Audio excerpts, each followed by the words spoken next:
अस्सलाम वालेकुम friends, my name is वकार हसन और आज मैं आपको वर्ब्स के बारे में बताने जा रहा हूँ कि वर्ब्स किस किस फॉर्म में एग्जिस्ट कर सकते हैं और आप वर्ब्स को यूज़ करते वक्त किन बातों का ख्याल करेंगे तो अभी गलतियाँ नहीं होंगी।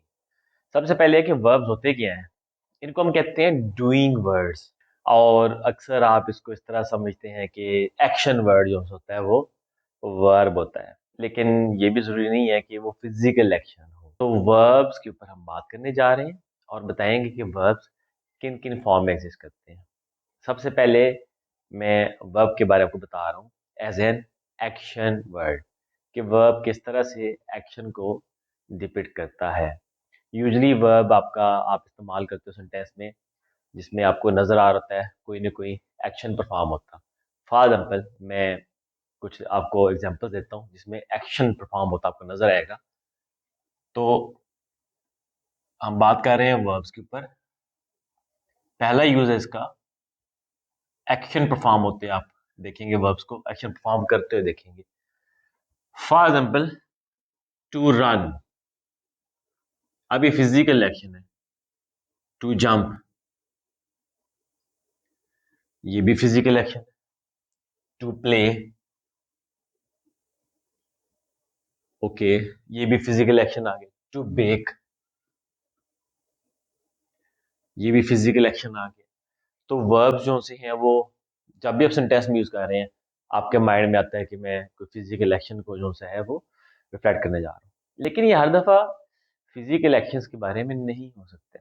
फॉर एग्जाम्पल मैं एक दो आपको वर्ब्स का इस्तेमाल बताता हूँ जब में फिजिकल एक्शन नहीं होगा। कैसे?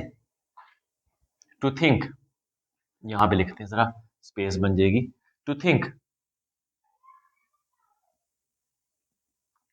To calculate. अब यहाँ पे वर्ब जो से फिजिकल एक्शन तो परफॉर्म नहीं कर रहे। हाँ, मेंटल एक्सर्शन जरूर है इसके अंदर। ठीक है, तो वर्ब्स एग्जिस्ट किस तरह कर रहे हैं। आप एक तरफ देखते हैं फिजिकल एक्शन, एक तरफ देखते हैं आप इसको मेंटल एक्सर्शन के तौर पे। तो एक तो ये पहचान रखें। अब मैं आपको एक सेंटेंस लेके देता हूँ जिसमें हम वर्ब्स को पहचानेंगे। जारी बात है आपको मैं आइडेंटिफाई करने भी सिखाऊंगा। फॉर एग्जाम्पल आजकल पॉलिटिक्स का काफी ज्यादा दौर दौर है, तो उसमें लिख लेते जी, in politics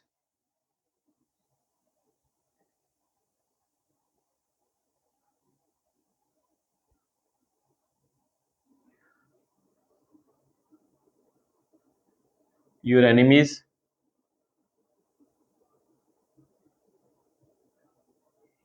can not hurt you,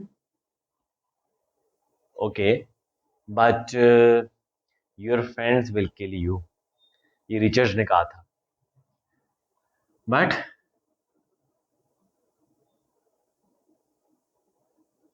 your friends will kill you. अब इसमें वर्ब्स को आइडेंटिफाई करते हैं। इसमें वर्ब्स कौन से हैं? इसमें एक वर्ब नहीं है, दो तीन है, दो है सॉरी। हर्ट आ गया एक वर्ब, ओके, किल आ गया। तो इसके अंदर रिचर्ड ने जो कहा, इसके अंदर आपको दो वर्ब्स मिल रहे हैं। तो यहाँ पे ये एक्शन परफॉर्म होता आपको नजर आ रहा है। तो वर्ब्स एक्शन परफॉर्म क्यों आते हैं और सेंटेंस में मैंने आपको लिख दिया। अब दूसरा मैंने आपको पहले बताया कि मेंटल आपका एक्शंस को ये भी बताते हैं वर्ब जो हैं, जिस तरह मैंने लिखा टू कैलकुलेट या टू थिंक। ये मेंटल एक्सप्रेशन या मेंटल एक्सरसाइज को आप जो होते हैं एक्सप्रेस कर रहे होते हैं। तो ये दो वर्ब्स के यूज आप ज़हन में रखें, एक तो फिजिकल में आ गया और एक मेंटल एक्सरसाइज में आ गया। मेंटल एक्सरसाइज से मतलब मैं आपको एक सेंटेंस बना के देता हूँ जो फर्दर आपको समझ आ जाएगा।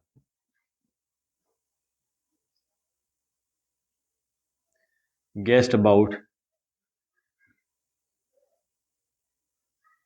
The right answer, okay. Ali guest about the right answer. अब ये जो गेस्ट अबाउट है ना, ये अब मेंटल एक्सरसाइज है या वर्ब का जो सा है ना वो फिजिकल से हट गया और मेंटल एक्सरसाइज पे चला गया। तो ये आप थॉट को इन्वॉल्व करें, मेंटल प्रोसेस को इन्वॉल्व कर रहे हैं। एक और लिखते हैं जी, एक और लिखते हैं इसमें।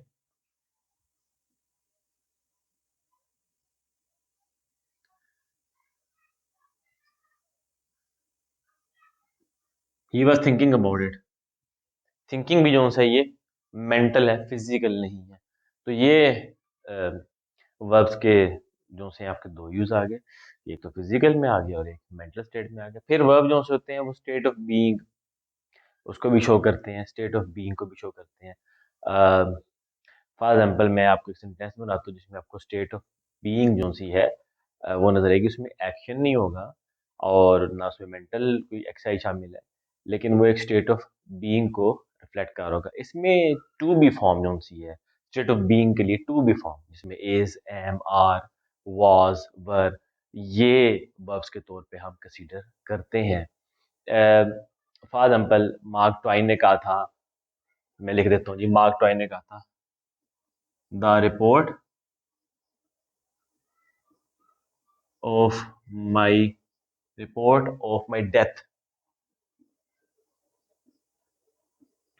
was an the report of my death was an exaggeration।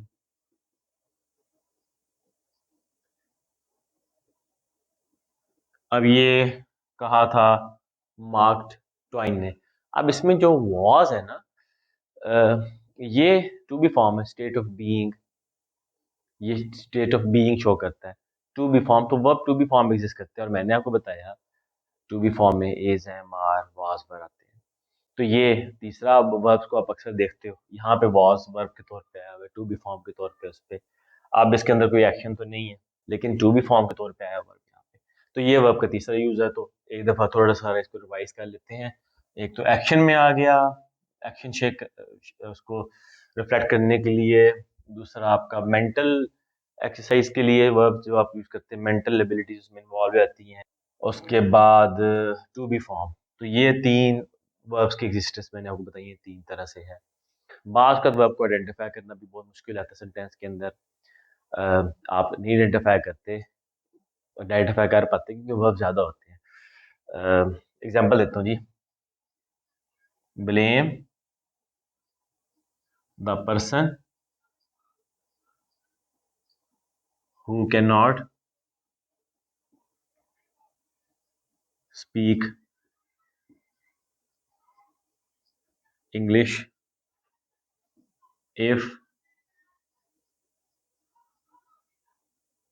Something happens. अब ये देखें जी, एक तो आपको ब्लेम लग रहा होगा यहाँ पे, एक स्पीक लग रहा होगा, एक हैपन्स। लेकिन यहाँ पे हैपन्स जो से है ये वर्ब की एक्चुअल रिफ्लेक्शन दे रहा है, क्योंकि आप कुछ होने की बात कर रहे हैं। लेकिन ये भी तो वर्ब्स के तौर पे आपको नजर आ रहे होंगे ना। लेकिन इसमें तो एक्चुअल बात या एक्चुअल एक्शन ये परफॉर्म करेगा, कुछ होगा। तो बाज का वर्ब को आइडेंटिफाई करना मुश्किल हो जाता है सेंटेंसेस में। तो इसमें भी देखा करें कि वो कौन सा लफ्ज है जो एक्चुअली कुछ होने के बारे में बात कर रहा है, सेंटेंस में हैपन्स कर रहे हैं यहाँ पे। तो यहाँ पे अगर हम आइडेंटिफाई करें कि इसमें कौन सा वर्ब जो होगा जिससे सेंटेंस में इम्पैक्ट पड़ेगा, तो वो हैपन से पड़ेगा, कुछ होता है तो वो वर्ब को एक्चुअली रिफ्लेक्ट कर रहा है। ये भी आप वर्ब्स के तौर पर कंसीडर करते हो, स्पीक है या ब्लेम। तो वर्ब्स को बात आइडेंटिफाई करने में मुश्किल हो जाता है, और आइडेंटिफाई करना वर्ब को बड़ा इंपॉर्टेंट है क्योंकि एक्शन वर्ड है। अच्छा, अब आगे चलते हैं। वर्ब की टर्मिनोलॉजीज होती हैं काफ़ी सारी। हम सिंपल बोलते रहते हैं वर्ब, लेकिन इसकी ढेर सारी टर्मिनोलॉजी इन्वॉल्व होती है इसके अंदर। अब ग्रामर की लैंग्वेज में क्या क्या टर्मिनोलॉजी होती है वर्ब की, मैं आपको वो बताने जा रहा हूँ, और ये आपके लिए बड़ा बेनिफिशियल है। सबसे पहले हम डिस्कस करेंगे इनफाइनाइट या इन्फिनिटिव फॉर्म। इसके ऊपर बात करते हैं। मैंने बोला था हम टर्मिनोलॉजी में सबसे पहले जाएंगे इनफाइनाइट के ऊपर, इन्फिनिटिव फॉर्म के ऊपर। जब भी वर्ब के बाद आप टू यूज करते हो तो उसे कहते हैं हम कि वो आपकी इनफाइनाइट या इन्फिनिटिव फॉर्म है। अब इन्फिनिटिव जो होते हैं इनकी फॉर्मेशन जो सी होती है वो तीन तरह की होती है। मैंने इस पे लेक्चर भी मेरे में शेयर किया हुआ यूट्यूब पे, लेकिन यहाँ पे बेसिक फॉर्म बता देता हूँ। टू के बाद आपकी फर्स्ट फॉर्म, उसे इन्फिनिटिव बोलते हैं आप।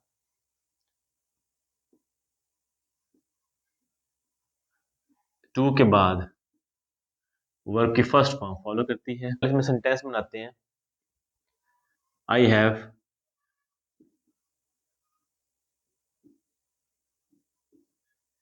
To smoke that. अभी टू के बाद फर्स्ट फॉर्म लगा दी मैंने, I have to smoke that, infinitive. तो ये एक टर्मिनोलॉजी है वर्ब की। टू स्मोक इसमें इन्फिनिटिव फॉर्म आ गया, ठीक हो गया। एक और इसमें है जी, एक और लिखते हैं जी।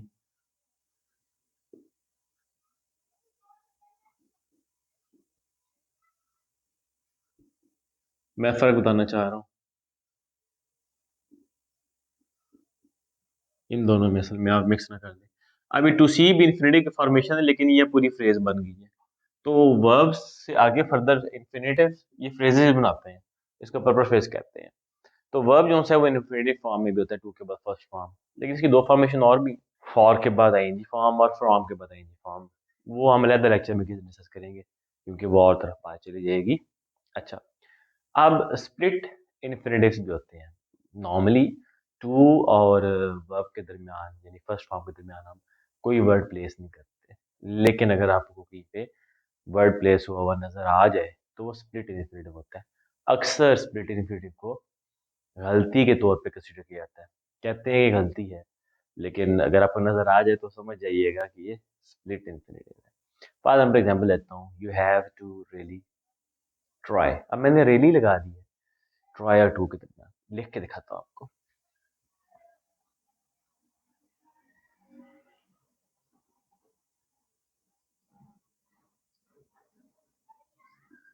अब ये देखिएगा, नॉर्मली मैंने आपको बोला कि टू और फर्स्ट फॉर्म के दरमियान हम कुछ नहीं लगाते, मैंने रियली लगा दिया।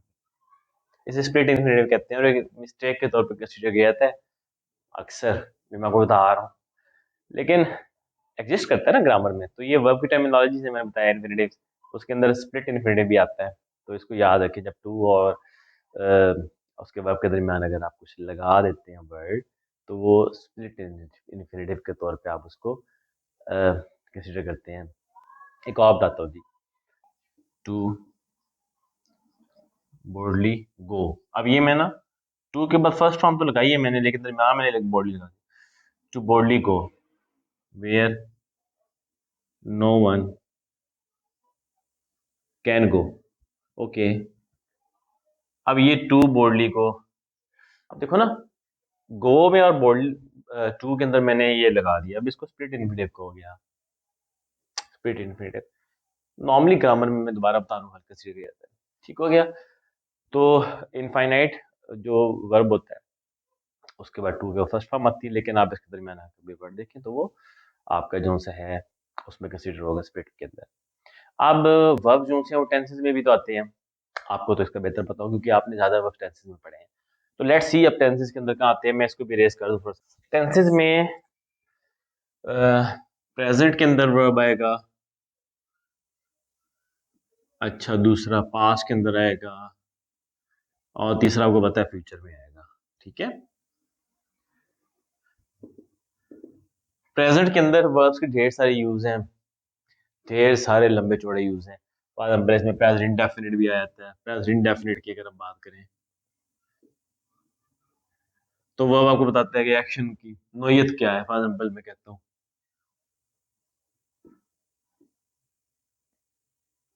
ही goes to the school.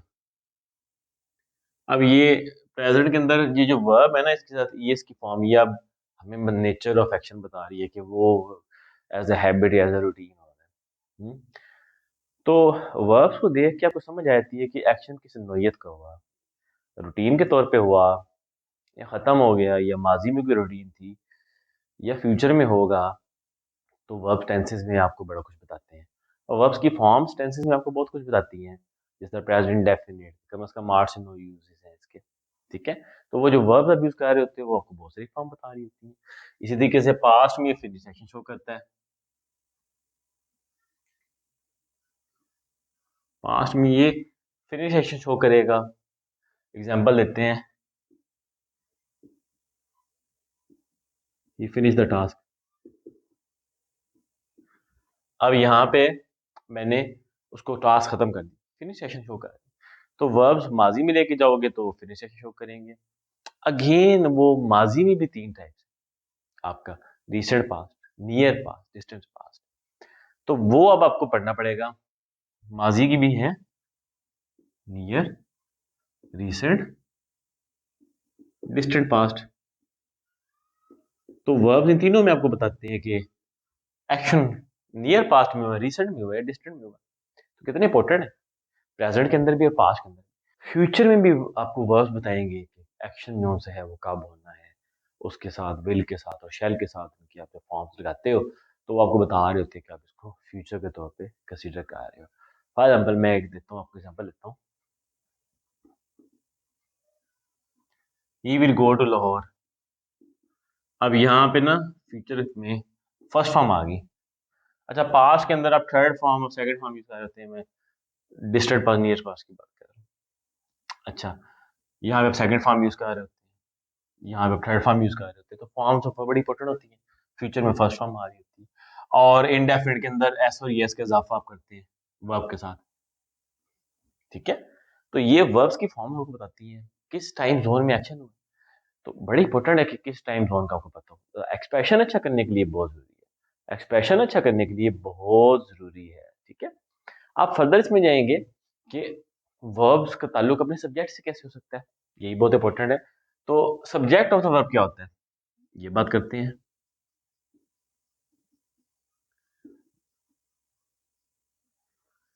Subject of the verb, subject of the person, वो भी कोई पर्सन हो या कोई थिंग हो जो कि एक्शन को परफॉर्म कर रही हो ना, उसे कहते हैं सब्जेक्ट ऑफ द वर्ब।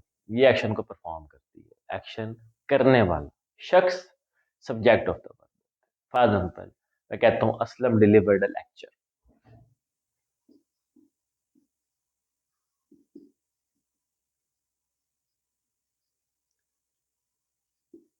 अब यहाँ पे असलम जो से है, लेक्चर को इसने डिलीवर किया, तो ये सब्जेक्ट ऑफ द वर्ब है।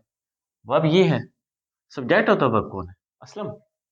देखो, जिस शख्स ने काम किया वो सब्जेक्ट ऑफ द वर्ब होता है। और इसमें एक और एग्जांपल ले लेते हैं। ओके,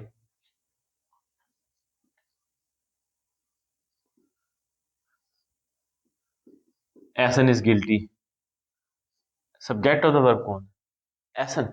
गिल्टी कौन है, एहसन। तो सब्जेक्ट ऑफ द वर्ब जो होता है वो अपने सब्जेक्ट के बारे में बात कर रहा होता है, सब्जेक्ट क्या एक्शन परफॉर्म कर रहा है।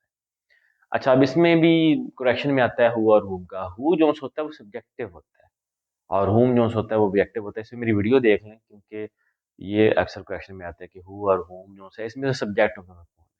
तो हु जो सा सब्जेक्ट होता है जी, और होम जो होता है वो ऑब्जेक्टिव प्रोनाउन होता है।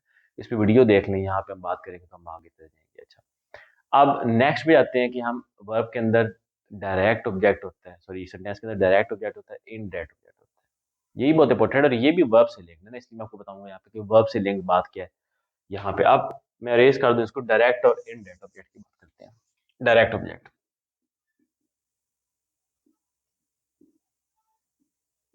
एक डायरेक्ट ऑब्जेक्ट होता है, एक होता है इनडायरेक्ट ऑब्जेक्ट।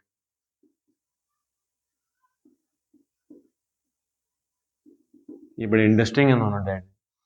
अच्छा जी, अब इसमें ये होगा कि जो होता है ना आपका डायरेक्ट ऑब्जेक्ट, उस उस पे एक्शन परफॉर्म होता है जब कोई वर्ब किसी के ऊपर एक्शन परफॉर्म कर रहा हो। अब जिस पे वो एक्शन परफॉर्म कर रहा है उसको कहते हैं डायरेक्ट ऑब्जेक्ट। फॉर एग्जाम्पल मैं यहाँ पे देखता हूँ, एक सेंटेंस लिख के देते हैं आपको डायरेक्ट ऑब्जेक्ट के लिए।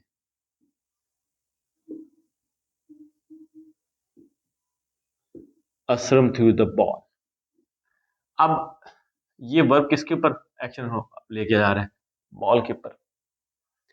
डायरेक्ट ऑब्जेक्ट में एक्शन आ जाता है उसके ऊपर, और वर्ब जो है वो पहुंचता कहाँ तक है, उस ऑब्जेक्ट के ऊपर जिसके ऊपर एक्शन परफॉर्म हुआ। तो जिस तरह यहाँ पे बॉल के ऊपर परफॉर्म हुआ, तो ऑब्जेक्ट लिंक कर रहा है अपने वर्ब से। एक और लिखता हूँ जी, Sheeja will eat a whole chicken.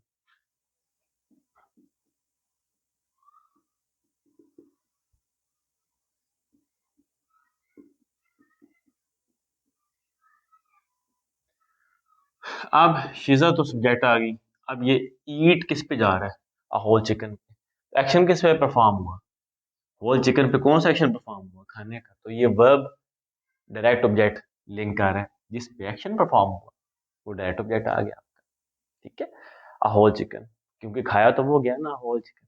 तो डायरेक्ट ऑब्जेक्ट वो होता है जिसपे एक्शन आप परफॉर्म करते हैं। इन दोनों में आपने बॉल पे किया और होल चिकन पे किया। अब इनडायरेक्ट ऑब्जेक्ट क्या होगा, दो तरह के होते हैं ना ऑब्जेक्ट, अब इनडायरेक्ट भी होते हैं। अच्छा, कुछ वर्ब्स जो सी हैं वो दो ऑब्जेक्ट्स पे जाके हिट कर रहे होते हैं, एक होता है डायरेक्ट और एक होता है इनडायरेक्ट। अब मैं सेंटेंस लिख के दूंगा, उसमें आपको दोनों की पहचान कराऊंगा। लेकिन इनडायरेक्ट ऑब्जेक्ट का बता देता हूँ। इनडायरेक्ट ऑब्जेक्ट वो होता है, वो पर्सन होगा या कोई चीज होगी जिसके लिए एक्शन परफॉर्म किया, जिसके लिए एक्शन परफॉर्म किया गया। ठीक है, अब इसमें मैं आपको एग्जांपल लेके देता हूँ, देखते हैं, इसी को थोड़ा एक्सपेंड कर लेते हैं यहाँ पे।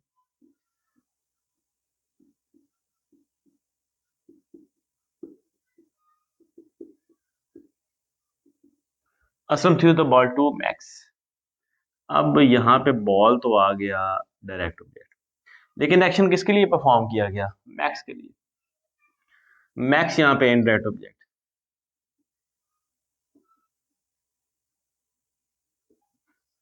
मैक्स यहाँ पे इनडायरेक्ट, और ये क्या है?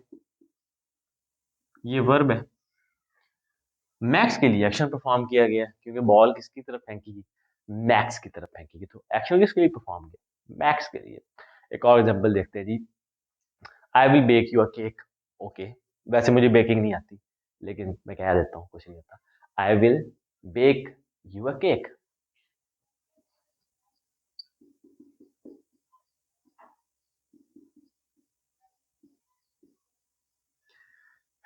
अब यहाँ पे देखते हैं।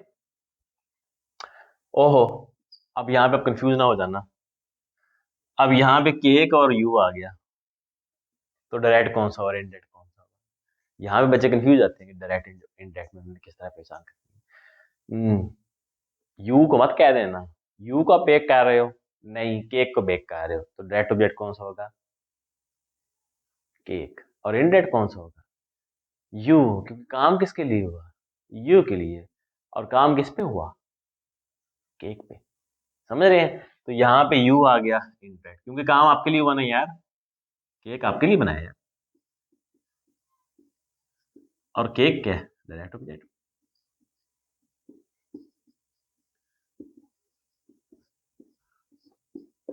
ठीक है, जिनको केक बेक करना आता है उनको बात की ज्यादा समझ आ रही होगी। तो यू इंटरेक्ट हो गया, केक जिसपे एक्शन परफॉर्म हुआ, बेकिंग इसकी हुई ना। हाँ, तो यहाँ पे आप देखें दैट इज ऑब्जेक्ट। अच्छा, तो ये वर्ब देखो ना, लिंक आ रहे हैं यहाँ पे, that object say that object. अब इससे आगे चलते हैं और बड़ी मजे की बात करेंगे, ट्रांसिटिव एंड ट्रांसिटिव वर्ब्स, क्योंकि ये भी एफपीएससी में क्वेश्चन भी पूछता है, याद रखना इस बात को। तो उस पे चलते हैं थोड़ा सा ना, मैं इसको रेस कर रहा हूँ। तो बात पहले करते हैं, पहले हम बात करते हैं इंट्रांसिटिव की, फिर हम बात करेंगे ट्रांसिटिव की। और ये बड़े इंटरेस्टिंग है और आपके लिए बड़े काम की चीजें हैं। इंट्रांसिटिव वर्ब कौन से होते हैं?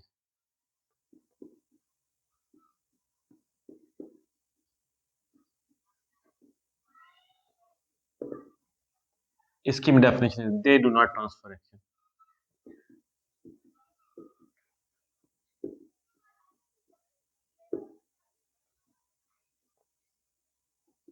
एक्शन को ट्रांसफर नहीं करते। और क्यों नहीं करते? इसका जो ऑब्जेक्ट होता है ना, वो कॉमन सेंस में होता है इंट्रांसिटिव में। ठीक है। अच्छा, इसमें मैं आपको एग्जांपल देता हूँ कि आप कहते हैं कि ही वाज ड्राइविंग। तो काफी है ना कह देना ही वाज ड्राइविंग। अब क्योंकि गाड़ी कॉमन सेंस में है सबके, कि गाड़ी ड्राइव होगी या बस ड्राइव होगी, कोई व्हीकल होगा, तो उसमें अब मुझे ऑब्जेक्ट देने की जरूरत नहीं है, तो इनका ऑब्जेक्ट नहीं होता। अगर दे दोगे तो फिर कोई मसला नहीं है, लेकिन नहीं दोगे तो इशू नहीं है। इंट्रांसिटिव में नहीं होता। एग्जाम, एक और एग्जांपल लेते हैं। ही स्माइल्ड, ही जस्ट स्माइल्ड। अब इसमें ऑब्जेक्ट नहीं लिखोगे तो ठीक है, आपने मैसेज कन्वे कर दिया। एक और लिखते हैं, दे वर स्विमिंग। अब इसमें भी ऑब्जेक्ट ना दो।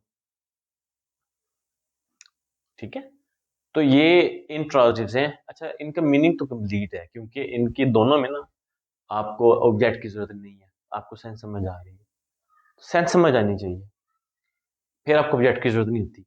और ऐसा वर्ब जो सेंस डिलीवर कर दे बगैर ऑब्जेक्ट के, उसको कहते हैं इंट्रांसिटिव वर्ब।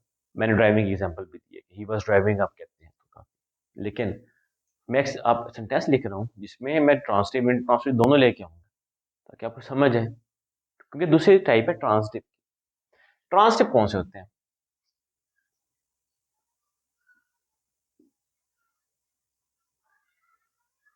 अगर ट्रांसिटिव वर्ब होते हैं, दे ट्रांसफर,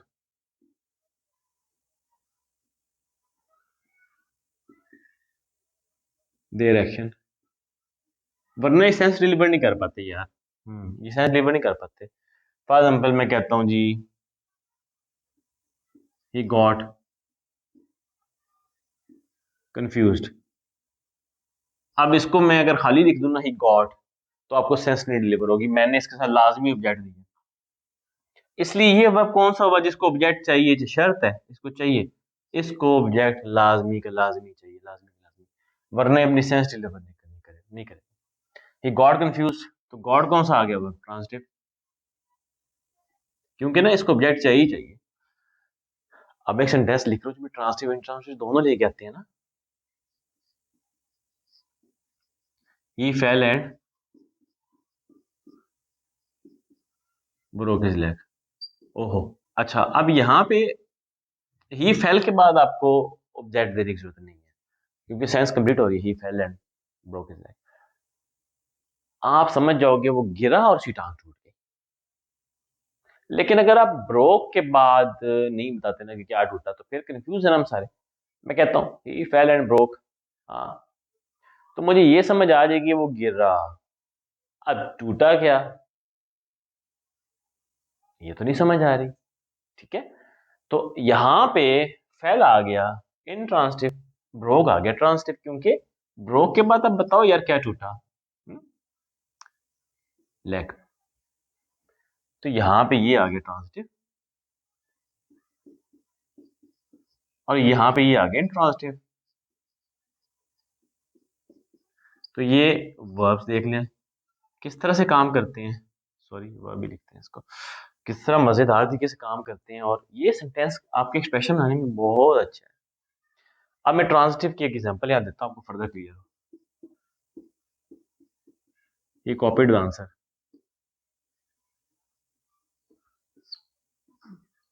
ये अब ट्रांसिटिव है।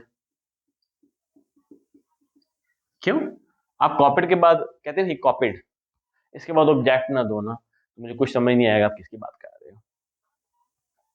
समझ गए बात। तो ट्रांसिटिव जो से वर्ब्स होते हैं वो लाजमी है कि वो ऑब्जेक्ट लेके आएंगे। इन ट्रांसिटिव जो से होते हैं वो लाजमी है, लाजमी नहीं है कि ऑब्जेक्ट देंगे, दे भी सकते हैं। इन ट्रांसिटिव की शर्त नहीं है ऑब्जेक्ट देना। तो दो तरह के वर्ब्स हैं आपके यहाँ पे। ठीक हो गया। अच्छा, यहाँ तक आई होप आपको क्लियर है। अब यहाँ से आगे चलते हैं कि किस तरह से वर्ब्स एक्टिव पैसिव में काम करते हैं, और उनका उनका फायदा क्या है, उनका राइटिंग में आप किस तरह इस्तेमाल कर सकते हो। बड़ा इंटरेस्टिंग है ये भी, इस पे बात करते हैं अब जाके। ठीक है, ओके। तो आई होप आपको वर्ब्स के बारे में बातें समझ आ रही है कि वर्ब्स कितने ज्यादा इनके यूजेस और कॉम्प्लिकेटेड यूज हैं अंदर, आपकी राइटिंग को ठीक करने के लिए बहुत इंपॉर्टेंट है। अच्छा, अब आप ना बात कर रहे हैं वर्ब्स की, और एक्टिव पैसिव की बात करते हैं, एक्टिव पैसिव की। ओके, जो एक्टिव सेंटेंस होता है ना, उसमें काम करने वाला एजेंट वो एक्शन परफॉर्म कर रहा होता है। एजेंट की बात, एजेंट होता है काम करने वाला। चलो इसको सब्जेक्ट को कह दो, इसको सब्जेक्ट कह दो। एग्जाम्पल है जी,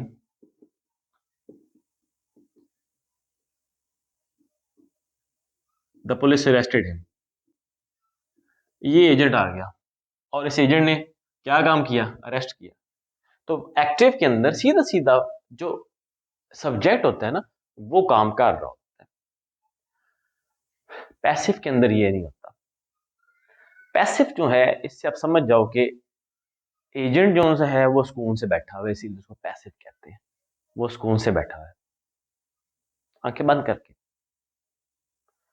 उसके ऊपर काम हुआ है, किसी और ने किया। फॉर एग्जाम्पल पैसिव को इसमें बनाते हैं, इसी सेंटेंस को।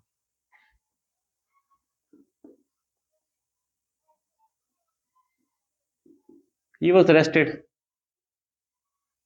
अब ये सुकून से बैठा हुआ था आंखें बंद करके, पुलिस आई, उसने अरेस्ट कर लिया, इसीलिए तो इसको पैसिव कह रही, मूव नहीं कर रहा, ये एक्शन की तरफ नहीं जा रहा, एक्शन इसकी तरफ आ रहा है चल के। क्या एक्शन चल के आया, अरेस्ट होने का, वो कोई और परफॉर्म कर। तो एक्टिव के अंदर सब्जेक्ट काम कर रहा होता है, पैसिव के अंदर उस पे काम हो रहा होता है। तो अब वर्ब्स की डायरेक्शन चेंज होगी ना। एक्टिव में वर्ब की तरफ डायरेक्शन आती है सब्जेक्ट की, पैसिव में आपकी सब्जेक्ट की तरफ डायरेक्शन आती है वर्ब की। डायरेक्शन का फर्क है ना। अगर हम इसको डायरेक्शन का एक्टिव में ना ये वर्ब की सब्जेक्ट की डायरेक्शन वर्ब की तरफ आ रही है, ठीक है। पैसिव में क्या है, पैसिव में ये काम नहीं कर रहा, समझ रहे बात मेरी। तो एक्टिव के अंदर पुलिस वर्ब को लेके जा रही है, पैसिव में क्या है, वर्ब इसको लेके जा रहा है, डायरेक्शन चेंज हो गई है, ठीक है। अच्छा, अब इसमें ये भी बताता हूँ कि वर्ब्स को यूज करते वक्त ना आप उनकी फॉर्म्स कैसे चेंज होती है, और इसमें बहुत इंपॉर्टेंट है सब्जेक्ट वर्ब रिसेटिंग में।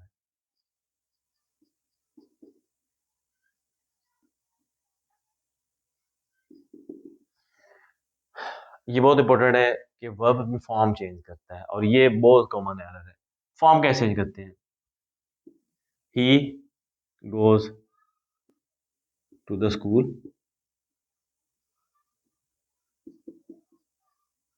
दे गो टू द स्कूल। अब यहाँ पे वर्ब्स अपनी फॉर्म चेंज कर रहे हैं कैसे, ऊपर ही के साथ मैंने गोज लगा दिया है, दे के साथ गो लगा दिया है।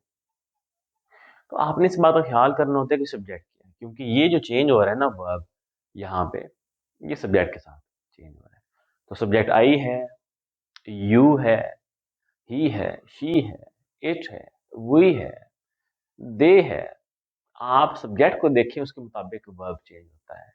और टेंस प्रेजेंट डेफिनेट है, पास्ट है, पास्ट परफेक्ट है, वो वर्ब को डिटरमिन करते हैं। तो यहाँ तक वर्ब्स के ऊपर आप देखिए कि वर्ब्स किस तरह से चेंज हो रहे हैं। अच्छा, अब यहाँ पे बात खत्म नहीं हुई, अभी वर्ब्स की एक और चीज रहती है, मैं उस पर बात करता हूँ। वो क्या चीज है जी, इसको मैं रेज कर देता हूँ थोड़ा सा। वर्ब जो से हैं ये पार्टिसिपल्स की फॉर्म में भी एग्जिस्ट करते हैं, और इसमें एक होता है प्रेजेंट पार्टिसिपल,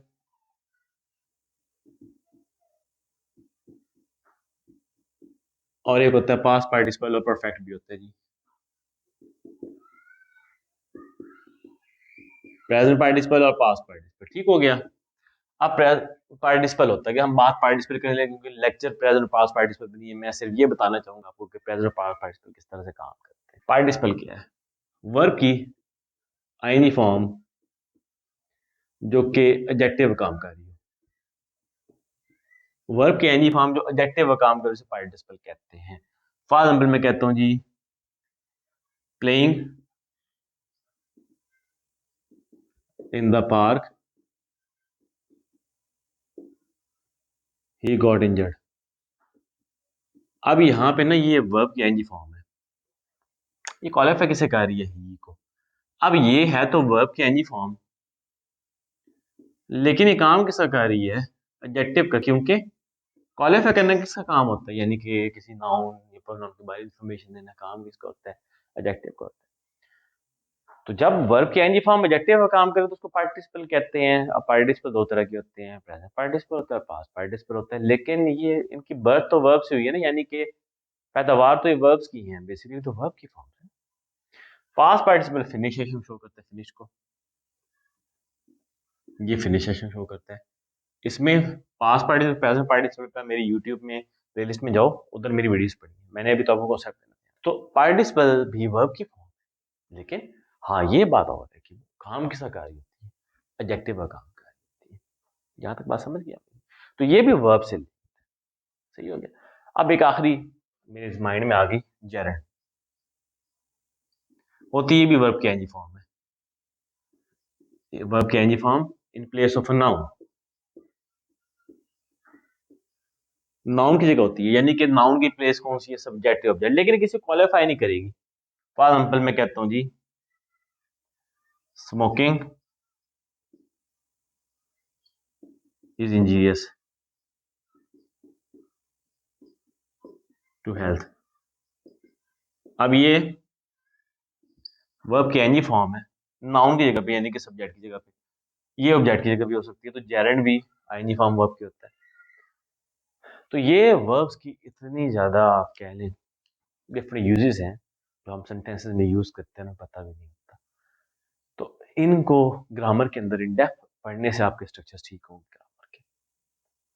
तो ये वर्ब्स के ऊपर इंट्रोडक्शन था कि वर्ब्स क्या होते हैं, कैसे कैसे एग्जिस्ट करते हैं, कैसे कैसे इनको यूज कर सकते हैं। आई होप आपको कुछ वर्ब के बारे में क्लैरिटी होगी। Thank you so much.